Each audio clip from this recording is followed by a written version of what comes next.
Hello friends, welcome to our channel. दोस्तों, आपकी बेहद डिमांड थी कि साइकोलॉजी का जो वीडियो है, आपके लिए ये जो वीडियो है वो काफ़ी रामबाण साबित होने वाला है। लगभग 5+ क्वेश्चंस हैं, वो आपको केवल सिंगल वीडियो से मिल जाएंगे। ज़्यादा टाइम भी आपका ख़राब नहीं होगा। जो भी परिभाषाओं से संबंधित क्वेश्चन बनते हैं या सिद्धांतों से संबंधित क्वेश्चन है, वो सारे अपन इस वीडियो में कवर करेंगे, देखिएगा। लेकिन आपसे रिक्वेस्ट रहेगी कि चैनल को आप सब्सक्राइब करके ज़रूर जाएंगे आज, क्योंकि आपके लिए इतनी मेहनत लगती है और आप कंटेंट देख सकते हो कि दो जो आपके लिए बेस्ट कंटेंट हो सकता है वो सारा आपके लिए यहाँ पे लाया गया है। लगभग 5+ क्वेश्चंस आप इस वीडियो से मान के चलना, पीछे के कोई भी पेपर उठा के देख लेना, 5+ क्वेश्चंस आपको सीधे इसी वीडियो से मिल जाएंगे। देखिएगा, स्टार्ट करते हैं अपन। सबसे पहले अधिगम की परिभाषाओं से क्वेश्चन पूछता है, ध्यान रखना। सीधा सीधा मैं आपको बता दूं तो अब परिभाषाएं यहीं पे याद करवाने वाला हूं, अगर आप ध्यान से सुनोगे तो। देखो, स्किनर की परिभाषा क्या है अधिगम के संबंध में, तो याद रखना स्किनर में आपको इतना याद रखना है क्या, कि व्यवहार में जब उत्तरोत्तर परिवर्तन होगा, व्यवहार में उत्तरोत्तर उत्तरोत्तर शब्द याद रखना है। जब भी उत्तरोत्तर शब्द आएगा स्किनर के साथ जाना है। व्यवहार में उत्तरोत्तर, आप तो उत्तरोत्तर शब्द याद रख लो, परिभाषा में मिल जाएगा, स्किनर के साथ जाना है। अब वुडवर्थ है, अब ध्यान रखना, जो वुडवर्थ है इसका आपको नाम पता है कि भाई विलियम वुडवर्थ है, आपको ये पता है ना। तो जो आपका व्यवहार में जो परिवर्तन होगा, व्यवहार में जो परिवर्तन होगा, आपका व्यवहार में जो परिवर्तन होगा उसको अपन बोलेंगे क्या, विलियम वुडवर्थ की परिभाषा। इस प्रकार से देख सकते हो। अब गेट्स का देखना, जैसे मान लो कि आप ये कोई विद्यालय है, आपका स्कूल, ऐसे याद रखो गेट्स की परिभाषा को। जैसे आप इसमें गए, स्कूल में गए, तो आप वहाँ पे क्या प्राप्त करोगे, अनुभव प्राप्त करोगे। क्या प्राप्त करोगे, अनुभव। भाई प्रशिक्षण लोगे, यहाँ से प्रशिक्षण लोगे और अनुभव प्राप्त कर लोगे। प्रशिक्षण से आपको अनुभव प्राप्त होगा और फिर आप गेट से बाहर निकलोगे। किससे बाहर निकलोगे, गेट से। तो इस प्रकार से याद रख सकते हो कि गेट्स की परिभाषा है वो अनुभव और प्रशिक्षण आएगा। ठीक है भाई, अनुभव और प्रशिक्षण, इस प्रकार से आप याद रख सकते हो। वुडवर्थ की परिभाषा, ठीक है, भूलना ना विकास की प्रक्रिया है। ठीक है, ये भी आपको मतलब अलग से परिभाषा दे रखी है। कोलविन की परिभाषा है पहले से निर्मित व्यवहारों में अनुभव द्वारा जो परिवर्तन आते हैं उनको अपन अधिगम बोलते हैं। ठीक है, इस प्रकार से याद रख सकते हो। अगला देखिएगा, अब अधिगम के कुछ सिद्धांत हैं, उनको आपको याद रखना है, देखिएगा। और अगर जैसे मान लो कि इसमें एक परिभाषा आपकी और है, क्रो एंड क्रो की। भाई क्रो एंड क्रो की और परिभाषा है, तो क्रो एंड क्रो की परिभाषा आपको कैसे याद रखनी है कि इसमें जो है, देखो आपके 2 शब्द आ रहे हैं, तो उसमें भी आपको वहाँ पे जो मुख्य रूप से 2 शब्द मिलेंगे। ठीक है, आदत संबंधी, और इस प्रकार से मुख्य 2 शब्द मिलेंगे, तो आपको ऐसे बनानी है। जैसे आपकी गिलबर्ट की परिभाषा है, आपकी गिलबर्ट की परिभाषा है, या गिलफोर्ड की परिभाषा आपको कैसे याद रखनी है। देखो, गिलफोर्ड की परिभाषा है कि व्यवहार में व्यवहार के द्वारा जो परिवर्तन आएगा, व्यवहार में व्यवहार के द्वारा परिवर्तन आएगा, उसको अपन गिलफोर्ड की परिभाषा में याद रखेंगे। गिलफोर्ड का मतलब गालफोड़, तो गाल पे कोई चांटा मारेगा, आप भी उसके मारोगे। व्यवहार के कारण व्यवहार में परिवर्तन आएगा, ऐसे याद रख लेना थोड़ा सा। ठीक है, अब आ जाओ, कौन सा सिद्धांत किसने दिया था, इंपॉर्टेंट है। उद्दीपक अनुक्रिया सिद्धांत किसने दिया, थॉर्नडाइक ने। सीधा पूछेगा। अनुकूलित अनुक्रिया सिद्धांत या शास्त्रीय अनुबंध का सिद्धांत किसने दिया, पावलोव ने दिया। इसके अलावा सूझ या अंतर्दृष्टि का जो सिद्धांत है वो गेस्टाल्टवादियों का सिद्धांत। ध्यान रखना, अधिगम के 2 सिद्धांत थे, एक व्यवहारवादी थे और एक आपके गेस्टाल्टवादी। तो गेस्टाल्टवादी को सूझ या अंतर्दृष्टि का सिद्धांत भी बोलते हैं। अब इसके मुख्य मुख्य वैज्ञानिक जैसे वर्दीमर है, कोफा है, ठीक है, लेविन है, ये सारे नाम आपको याद रखने हैं। सामाजिक अधिगम का सिद्धांत किसने दिया, अल्बर्ट बांडुरा ने दिया। जेरोम ब्रूनर का जो संरचनात्मक सिद्धांत है, भाई जेरोम ब्रूनर ही देगा। इसके अलावा पुनर्बलन, प्रबलन और सबलीकरण का जो सिद्धांत है वो आपका क्लार्क हल के द्वारा दिया गया। अनुभवजन्य अधिगम सिद्धांत आपका कोल रोजर्स के द्वारा दिया गया।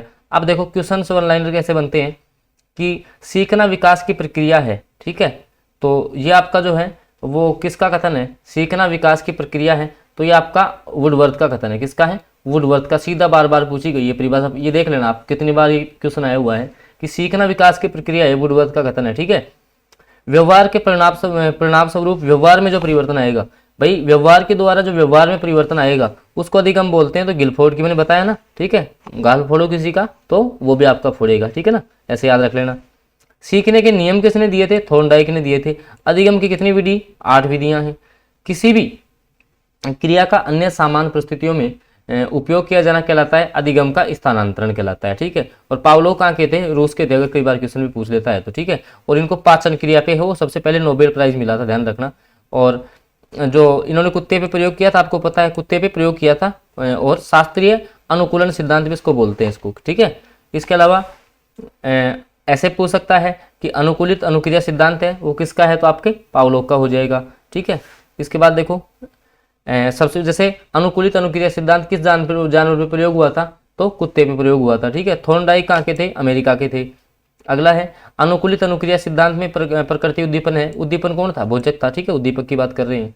कुत्ते के मुंह से लार आना कौन सी अनुक्रिया है, तो आपकी स्वाभाविक अनुक्रिया है, ठीक है भाई, आपने पढ़ा होगा यूसीएस और यूसीआर। अगला देखो थॉर्नडाइक ने किस जानवर पर प्रयोग किया, थॉर्नडाइक की बिल्ली, ठीक है, ऐसे याद रखो, थॉर्नडाइक की बिल्ली। इनका कौन सा सिद्धांत था, उद्दीपन अनुक्रिया सिद्धांत, पावलोव का हो गया।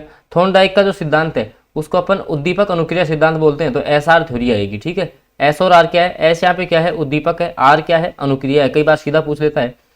थॉर्नडाइक के सिद्धांत को संबंधवाद का सिद्धांत भी बोलते हैं, ठीक है। प्रयास त्रुटि का सिद्धांत भी इसको बोला जाता है, याद रखना। और थॉर्नडाइक के प्रयोग में बिजली के लिए पुरस्कार, अच्छा बिल्ली के लिए पुरस्कार स्वरूप क्या था, भोजन था, ठीक है। अगला वो पिंजरे वाला आ रहा होगा समझ में। अब देखो थॉर्नडाइक ने 3 नियम दिए थे, इंपॉर्टेंट क्वेश्चन है, यहाँ से सीधा बनता है कि निम्न में से अधिगम के संबंध में थॉर्नडाइक का कौन सा नियम नहीं है, ये पूछेगा, याद रखना। एक तो अभ्यास का नियम है, एक प्रभाव का नियम है और एक तत्परता का नियम है, 3 है, याद रखना। अभ्यास, प्रभाव, तत्परता, तीनों नियम, सीधा क्वेश्चन बनता है, यहाँ से ध्यान रख लेना, ठीक है। 3 नियम दे दिए। अब देखो कि एक बालक ने जब एक कुत्ते को डंडे से मारकर भगा दिया, जब भी कुत्ता बालक को देखता है तो तुरंत भाग जाता है, ठीक है। कुत्ते की यह सीखने की क्रिया किस प्रकार की है, तो सहज क्रिया आएगी, कैसी होगी, समर्थ सहज क्रिया, याद रखना। अब देखो एसआर संबंध बता दिया, थॉर्नडाइक का है, ठीक है, उद्दीपक अनुक्रिया सिद्धांत। और प्रभाव का नियम थॉर्नडाइक का हो गया, देख सकते हो आप। अभ्यास का हो गया, ठीक है, जो स्किनर थे वो कहाँ के थे, अमेरिका के थे, और उन्होंने कौन सा दिया था, सक्रिय अनुकूलन का सिद्धांत दिया था। और प्रयोग किस पे किया था, चूहों पे भी किया था और कबूतर पे भी प्रयोग किया था, किसने, स्किनर ने। जो कोलर थे वो कहाँ के थे, जर्मनी के थे। स्किनर सिद्धांत है सक्रिय अनुकूलन सिद्धांत है, क्रियात्मक अनुबंध सिद्धांत भी इसको बोलते हैं, स्किनर वाले को, ठीक है। अगला है, आगे आ जाओ थोड़ा सा, कि कल्पना शक्ति जितनी अधिक होगी सूझ की क्षमता भी उतनी अधिक होगी, ये कोलर का प्रयोग था, ध्यान रखना भाई। कल्पना शक्ति जितनी ज्यादा होगी ना भाई, सोचने की, जैसे आप कल्पना जितनी कर रहे हो, तो सूझ जो अंतर्दृष्टि होगी ना, उसका विकास भी सबसे ज्यादा होगा। अब चिंपांजी, भाई चिंपैंजी पे आपको इन्होंने कोलर ने प्रयोग किए थे, आपको पता है, अगर जैसे याद हो तो भाई, जैसे मान लो कि केलों का गुच्छा है, यहाँ कोई जैसे बॉक्स रखा हुआ है, तो चिंपैंजी बार बार उछल कूद करता है, वो प्रयोग सुना होगा आपने।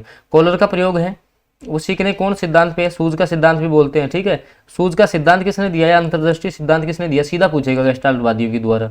अगला है अंतर्दृष्टि या सूझ सिद्धांत, वापस देख लो, मैं आपको रिपीट कर देता हूँ कि 2 प्रकार के सिद्धांत थे, एक तो व्यवहारवादियों के सिद्धांत थे, एक थे आपके भाई, जैसे सीधे आप ऐसे याद रखो कि अधिगम के 2 प्रकार के सिद्धांत थे, एक आपके व्यवहारवादियों के, एक आपके जो सूझ पे आधारित थे या अंतर्दृष्टि पे, जिसको गेस्टाल्टवादियों के सिद्धांत भी कहते हैं। भाई स्किनर के लिए तो सारे इसमें आ गई, ठीक है। बाकी जो है कोप्पा, वर्दिमर है, कोपा है, ये सारे इसमें आएंगे। हल का सिद्धांत है वो सबलीकरण का सिद्धांत, ध्यान रखना। हाँ ये इंपॉर्टेंट है कि कुर्टलेवन का संबंध किससे है, भाई कुर्टलेवन का जो सिद्धांत था वो संज्ञानात्मक क्षेत्र के सिद्धांत से था, ठीक है। टोलमैन का अधिगम सिद्धांत है। आगे आ जाओ, अब जो आपका बाल विकास वाला यूनिट है, बाल विकास की जो यूनिट है ना, उसके कुछ सिद्धांत में लेके आया हूँ यहाँ पे, वो देखना यहीं पे याद हो जाएंगे। देखिएगा कि सबसे पहले मनोलैंगिक विकास सिद्धांत किसने दिया, मनोलैंगिक सिद्धांत किसने दिया, तो मनोलैंगिक जो सिद्धांत था आपका वो किसके द्वारा दिया गया, सबसे पहले तो ये आपका फ्रायड का था, किसका था, फ्रायड का सिद्धांत था, सबसे पहले याद रखो, सिगमंड फ्रायड का था मनोलैंगिक सिद्धांत, सीधा पूछेगा। अब जो है इन्होंने 5 अवस्था बताई, कितनी अवस्था बताई, 5 अवस्था। कौन सी, पहली मुख्य अवस्था थी। अब सीधी एज पूछता है कि मुख्य अवस्था कौन सी है, तो कामुकता की पहली अवस्था है और जन्म से 18 माह तक। मुख्य अवस्था कहाँ तक, जन्म से 18 माह तक। फिर गुदी अवस्था आएगी, 18 से 3 वर्ष तक रहेगी, ठीक है। इसमें बालक की जो काम शक्ति है मुख से हटकर गुदा क्षेत्र में केंद्रित हो जाती है। तीसरी लैंगिक आएगी, तीसरी कौन सी आएगी, लैंगिक आएगी, जिसमें 3 से 5 वर्ष की एज होगी, जिसमें 3 से 5 वर्ष की होगी। ध्यान रखना इसमें जो आपका काम शक्ति का केंद्र बिंदु है वो जननेंद्रियां होती हैं, सीधा पूछता है, ध्यान रखना। फिर अदर्श्यता आएगी, उसमें 6 से 12 एज हो जाएगी, ठीक है। इसमें अदर्श्यता का मतलब इसमें काम शक्ति आपकी विलुप्त हो जाएगी। और फिर आपकी जननेंद्रिय आती है जो कि आपकी 12 वर्ष के पश्चात आएगी, ठीक है। आपकी वापस देखिएगा कौन कौन सी अवस्थाएं बताई इन्होंने, मुख्य, गुदीय, लैंगिक, अदर्श्य और जननेंद्रिय। देखिएगा सबसे पहले बताई इन्होंने कौन सी, मुख्य, उसके बाद गुदीय, ठीक है, मुख्य, गुदीय, और उसके बाद जननेंद्रिय आपकी, भाई जनन इंद्रियों से संबंधित आपकी, और उसके बाद में आपकी अदर्श्यता वाली बताई, और जो लास्ट की थी आपकी वो थी सॉरी जननेंद्रिय पहले आ गई, ये लैंगिक अवस्था। तीसरी कौन सी हो जाएगी आपकी, ये है तीसरी लैंगिक, और ये है जननेंद्रिय संबंधित। 5 याद रखो, सीधी एज याद रखो, एज से संबंधित ज्यादा क्वेश्चन पूछता है, ठीक है। ये जन्म से 18 माह तक है, 18 माह से 3 वर्ष तक है, 3 से 5 साल है, 5 से 12 है, और 12 से फिर बाद की है ये जननेंद्रिय, ठीक है। ऐसे 5, इस सिद्धांत को याद रख सकते हो। अब मनोसामाजिक सिद्धांत किसने दिया, भाई मैंने आपको वो बता दिया कौन सा, मनोलैंगिक है, वो फ्राइड का था। मनोसामाजिक सिद्धांत था ना, वो एरिक्सन का था। किसका था, एरिक्सन का था। देखिएगा इसके प्रवर्तक हो जाएंगे आपके एरिक्सन, और एरिक्सन नव फ्राइडवादी मनोवैज्ञानिक माने जाते हैं। वे फ्राइड के सिद्धांत का काफी सीमा तक समर्थन करते थे, लेकिन फ्राइड की तरह कामुकता को महत्वपूर्ण नहीं माना। उन्होंने कामुकता को दिया था, ठीक है भाई, कामुकता इसमें विलुप्त हो जाती है, इसमें ये अदृश्य हो जाती है, वो ध्यान रखना।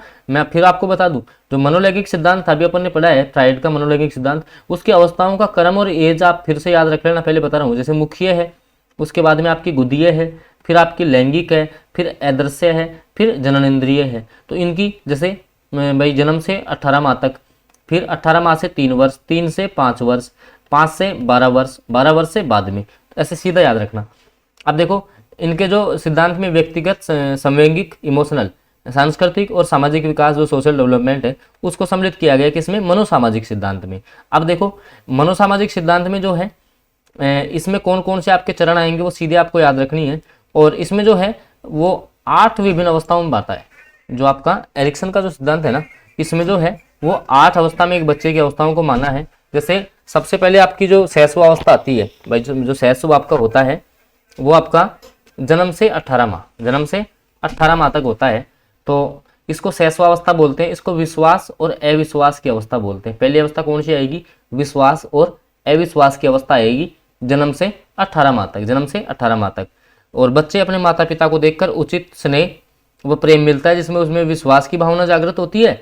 जबकि जैसे मान लो कि बच्चे रोते बिलखते जब उनको चिल्लाते छोड़ देते हैं, तो उनमें अविश्वास की भावना जब जागृत होती है। तो विश्वास बनाम अविश्वास, सीधा या तो ऐसे पूछता है कि विश्वास बनाम जो आपकी अविश्वास है, उसमें एज सीधा पूछेगा जन्म से 18 वर्ष। सेकंड कौन सी आती है, स्वतंत्रता बनाम लज्जाशीलता, ठीक है। ये आपकी 17 माह से आपकी 3 वर्ष तक के बच्चों में आएगी, कौन सी, स्वतंत्रता बनाम लज्जाशीलता। तीसरी कौन सी है, शक्ति बनाम दोषित, 3 से 5 वर्ष, बार बार पूछी गई है, इंपॉर्टेंट है, ध्यान रखना, शक्ति बनाम दोषित है। चौथी कौन सी है, परिश्रम और हीनता, ये 6 से 12 में आती है, जिसको उत्तर बाल्यावस्था भी बोलते हैं। ध्यान रखना 6 से 12 की जो है ना, उसको उत्तर बाल्यावस्था भी बोला जाता है। फिर 5वीं आएगी अहम पहचान बनाम भूमिका संभ्रांति, ये 12 से 18 की आएगी, किशोरावस्था का जो काल है उसमें अहम, ऐसे मान लो किशोरावस्था में क्या आ जाता है बच्चे को, अहम आ जाता है, तो अहम पहचान याद रखना, अहम पहचान चाहिए उसको। घनिष्ठता बनाम अलगाव का जो है वो 18 से 35 में आएगा, ठीक है, 18 से 35 में आएगा। 8 अवस्थाएं बताइए। फिर सृजनात्मकता आएगी, ठीक है, ये 35 से 65 वर्ष आएगी। और जो लास्ट की है वो अहम संपूर्ण बनाम नैराश्य, तो ये आपकी 65 वर्ष के बाद में आएगी। वापस देख लीजिएगा, सबसे पहली कौन सी थी, दूसरी कौन सी थी, क्योंकि ये सीधे रट के जाना, फिर मैं बता रहा हूँ यहाँ से सीधा क्वेश्चन बनेगा आपके। देखिएगा पहला विश्वास अविश्वास की अवस्था, पहली विश्वास अविश्वास 18 माह तक या 17 माह तक रहेगा। स्वतंत्रता फिर लज्जाशीलता, पहले विश्वास फिर स्वतंत्रता चाहिए, पहले विश्वास चाहिए बच्चे को, विश्वास के बाद स्वतंत्रता चाहिए, उसके बाद में शक्ति चाहिए, उसके बाद में शक्ति वाली आ जाएगी 3 से 5। परिश्रम और हीनता आएगी फिर 6 से 12 में। और खुद को पहचान किस में चाहिए, किशोर अवस्था में चाहिए, अहम पहचान, तो ऐसे याद रख लेना। घनिष्ठता है 18 से 35 में आएगी, और जो सृजनात्मकता है 35 से 65, और इस प्रकार से है वो आप याद रख सकते हो। अब आगे देखो, आगे जो मैं आपके लिए लेके आया हूँ कि जैसे यहाँ से सीधा क्वेश्चन पूछता है कई बार कि बुद्धि का एक खंडीय सिद्धांत या एक तत्व का सिद्धांत किसने दिया, अल्फ्रेड विने के द्वारा दिया गया, पहला क्वेश्चन। दूसरा, बुद्धि का द्विखंड स्पेरिमेन या द्वितत्व का सिद्धांत, पहला अल्फ्रेड विने, द्वितत्व का स्पेयरमैन। इसको आप ऐसे भी याद रख सकते हो, स्पेयर से आपका स्क्वायर बनता है ना, स्क्वायर का मतलब पावर 2 होती है, तो द्विखंड, ठीक है। मैं तो ऐसे याद मैंने इसको ऐसे याद रखा है, आप कैसे भी याद रख सकते हो। त्रितत्व का भी स्पेरिमेन है। बहुकारक सिद्धांत थॉर्नडाइक का, इंपॉर्टेंट, बहुकारक सिद्धांत किसने दिया, थॉर्नडाइक ने दिया। मात्रा सिद्धांत भी थॉर्नडाइक का है। प्रतिमान या प्रतिदर्श सिद्धांत है वो थॉमसन का है। पदानुक्रम सिद्धांत सिरिल बर्ट और वर्णन का है। समूह कारक सिद्धांत थ्रस्टन का है, इंपॉर्टेंट, थ्रस्टन है ये, ठीक है, ये इंपॉर्टेंट है। समूह कारक सिद्धांत, बुद्धि का समूह कारक सिद्धांत किसने दिया, थ्रस्टन ने दिया था, ठीक है। आगे आ जाओ, त्रिआयामी सिद्धांत गिलफोर्ड का हो जाएगा। अगला है, आगे अपन बात करें तो ये कुछ बुद्धि के लिए सिद्धांत है जो मैंने आपके लिए। अब देखिए जो बाल विकास वाले सिद्धांत है ना, वो कौन से किसने दिए, 2 मिनट आप इस पर भी नजर बना लो, मैक्सिमम रिवाइज आपका यहाँ से हो जाएगा। देखिएगा कि विकास का सिद्धांत सबसे पहले मनोलैंगिक सिगमंड फ्रायड का है, जो भी अभी हमने बात की थी, 5 अवस्थाएं होती हैं। मनोसामाजिक विकास का सिद्धांत एरिक्सन का है, जिसमें 8 अवस्थाएं मैंने आपको बताई है। संज्ञानात्मक विकास सिद्धांत या संज्ञानात्मक निर्मितवाद है, जीन पियाजे का है। नैतिक विकास कोलबर्ग का हो जाएगा। भाषा चोम्स्की की हो जाएगी, भाषा विकास। नैतिक विकास जीन पियाजे। पारिस्थितिकी शब्द आते ही आपको ब्रॉनफेन ब्रेनर पे जाना है। सामाजिक सांस्कृतिक रचनावाद है, वो वाइगतोस्की है, इंपॉर्टेंट है। और अधिगम के जो कौन कौन से सिद्धांत है, अधिगम के सिद्धांत सीधे पूछ लेता है, जैसे अभी हालांकि बात भी कर ली मैंने, भाई प्रयास त्रुटि का सिद्धांत बोल दो, प्रवर्तक उद्दीपक सिद्धांत बोल दो, संबंधवाद का बोल दो, संयोजनवाद बोल दो, इस थॉर्नडाइक का है, बिल्ली वाला प्रयोग है, ठीक है।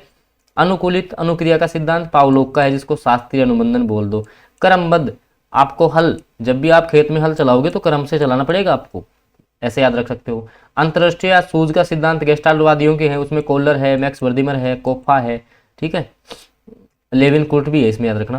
क्रिया प्रसूत का आपका स्किनर का हो जाएगा। सामाजिक अधिगम सिद्धांत अल्बर्ट बांडुरा का होगा। संरचनात्मक अधिगम सिद्धांत जेरोम ब्रूनर का हो जाएगा। और मानवतावादी मैस्लो। और क्षेत्रीय सिद्धांत कुर्ट लेविन का, इंपॉर्टेंट है क्षेत्रीय सिद्धांत, ये याद रखना, काफी बार पूछा हुआ है। कुर्ट लेविन का जो है वो क्षेत्रीय सिद्धांत है। चिन्ह एडवर्ड टोलमैन है। समीपता का एडवन गुथरी है, ठीक है।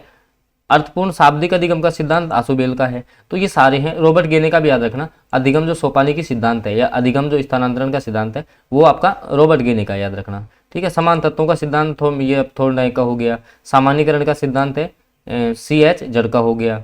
तो ये जो सारे सिद्धांत हैं, इनके अलग की PDF मैं आपको उपलब्ध करवा दूंगा। इस प्रकार से जो है डेली बेसिस पे अपन साइकोलॉजी को पूरी को रिवाइज करेंगे, ऐसे छोटे छोटे वीडियो के द्वारा, जिसमें आपका टाइम भी खराब नहीं हो। वीडियो अच्छा लगा हो तो वीडियो को लाइक जरूर कर देना। चैनल पे नए हो तो आप सब्सक्राइब करके जरूर जाओगे, और साथ में बेल आइकन के चिन्ह को प्रेस कर लेना, ताकि आगामी वीडियोज़ की नोटिफिकेशन सबसे पहले आप तक पहुँचे।